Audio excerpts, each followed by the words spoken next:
தமிழ்நாட்டுல எல்லாமே சேஞ்ச் ஆயிடுச்சு. உங்க நகையையும் சேஞ்ச் பண்ணுங்க. உங்க பழைய நகைக்கு கிராமுக்கு 150 ரூபாய் கூடுதலா வாங்கி புது நகை எடுத்துக்கோங்க. அதே கம்மி சேதாரம் தான் உங்க லலிதால மட்டும்தான்.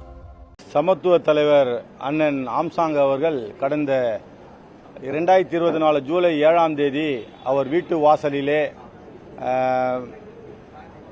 பகலிலே படுகொலை செய்யப்பட்டார். அப்படி படுகொலை செய்யப்பட்ட அந்த வழக்கை சரியான முறையில் விசாரணை செய்யாமல் அந்த வழக்கை கடந்த திமுக அரசாங்கம் அந்த வழக்கு சரியான முறையில் விசாரணை செய்வது மட்டுமல்லாமல் அந்த செய்யாததை மீண்டும் அந்த வழக்கை சிபிஐக்கு எடுத்துச் செல்ல வேண்டும் என்று அவருடைய சகோதரர் கீனோ சாம்சாங் அவர்கள் உயர்நீதிமன்றத்திலே ஒரு வழக்கை தாக்கல் செய்து அந்த வழக்கை சிபிஐக்கு மாற்றி மாண்புமிகு நீதியரசர் திரு வேல்முருகன் அவர்கள் சென்னை உயர்நீதிமன்றத்திலே 21 காரணங்களை சொல்லி மாற்றம் அளித்து உத்தரவிட்டார். அப்படி மாற்றுதல் அளித்த உடனடியாக அந்த வழக்கு கோப்புகளை நேரடியாக சிபிஐயிடம் அந்த பண்டல்லாம் ஒப்படைக்கணும் அப்படின்னு சொல்லிட்டு நம்முடைய உயர்நீதிமன்றம் உத்தரவிட்டிருந்தது. அதில் பார்த்தீங்கன்னா 21 காரணங்களில் அரசியல் தலையீடு இதில் மிக அதிகமாக இருந்திருக்குது. அரசியல் தலையீடு தொடர்ந்து இதில் இருக்கக்கூடாது, அரசியல் இல்லாமல் இதை விசாரணை பண்ணணும், 6 மாசத்துல இடைக்கால சார்ஜ் ஷீட் போடணும், அதே மாதிரி எந்த ஒரு விசாரணையும் அரசியலுடைய தலையீடு பின்புலம் இருப்பதாக தெரிய வந்தால் மீண்டும் நீதிமன்றத்துக்கு அதை தெரியப்படுத்துவோம் என்று ஒரு விசாரணையில் அந்த தீர்ப்பை வழங்கியிருந்தாங்க.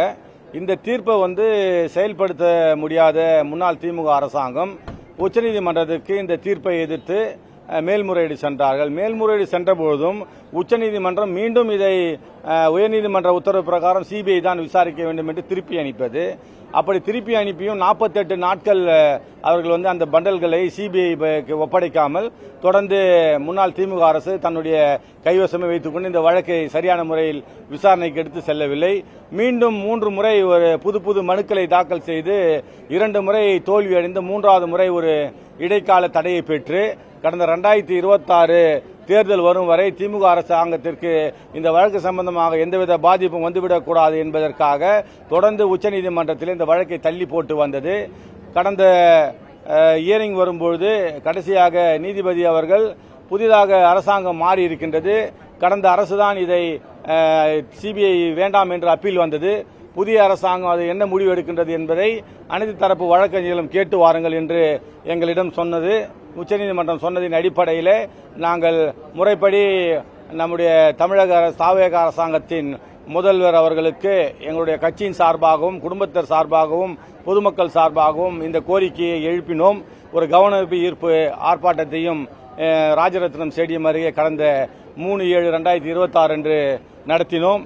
அதன் அடிப்படையிலே அதனுடைய இந்த வழக்கை சரியான முறையிலே என்ன இடத்திலே திமுக எதற்காக இந்த வழக்கை சிபிஐக்கு வேண்டாம் என்று பலமுறை கஜினி முகமது மாதிரி படையெடுத்து இந்த இடைக்கால தடையை பெற்றது என்ற அடிப்படையிலே நம்முடைய தாவேக அரசாங்கத்தின் முதல்வர் இந்த வழக்கை கனிவுடன் பரிசீலனை செய்து இந்த வழக்கை சுப்ரீம் கோர்ட்டில் மேல்முறையீடு செய்த முன்னாள் திமுக அரசாங்கத்தின் உத்தரவை வாபஸ் பெற்று அந்த மேல்முறையீடை வாபஸ் பெற்று நேற்று உத்தரவு பிறப்பித்தார்.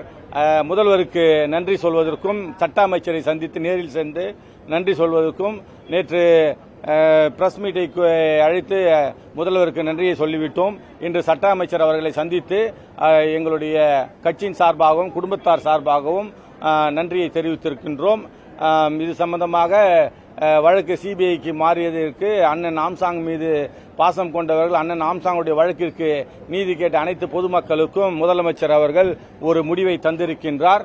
நல்ல விசாரணை இருக்கும் என்பதை நம்பி நாங்கள் அனைவரும் இதை வரவேற்கின்றோம். பகுஜன் சமாஜ் கட்சி எங்களுடைய தேசிய கட்சியுடைய தேசிய தலைவர் இந்த அண்ணனுடைய மரணத்துக்கு வரும்போது திராவிட முன்னேற்ற கழக ஆளுகின்ற அரசிற்கு இதில் சம்பந்தம் இல்லை என்றால் இந்த வழக்கை சிபிஐக்கு ஒப்படைத்து விடுங்கள் என்று சொன்னார்.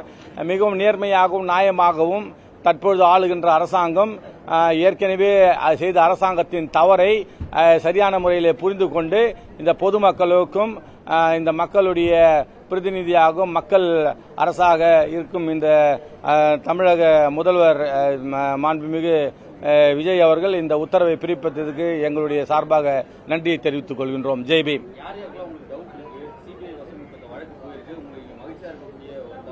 என்னதான் கோபமா இருந்தாலும் சிபிஐக்கு போயிருக்குன்னு ஒரு சின்ன சந்தோஷம் உங்களுக்கு இருக்கும். இந்த நேரத்தில் விஷயத்துல முன்னாள் அமைச்சர்களுக்கோ இல்ல முன்னாள் அரசியல்வாதிகளோ யார் யாருக்கு தொடர்பு இருக்கணும் மாநில தலைவராக இருந்து உங்களோட சந்தேகம் யார் மேல இருக்கு?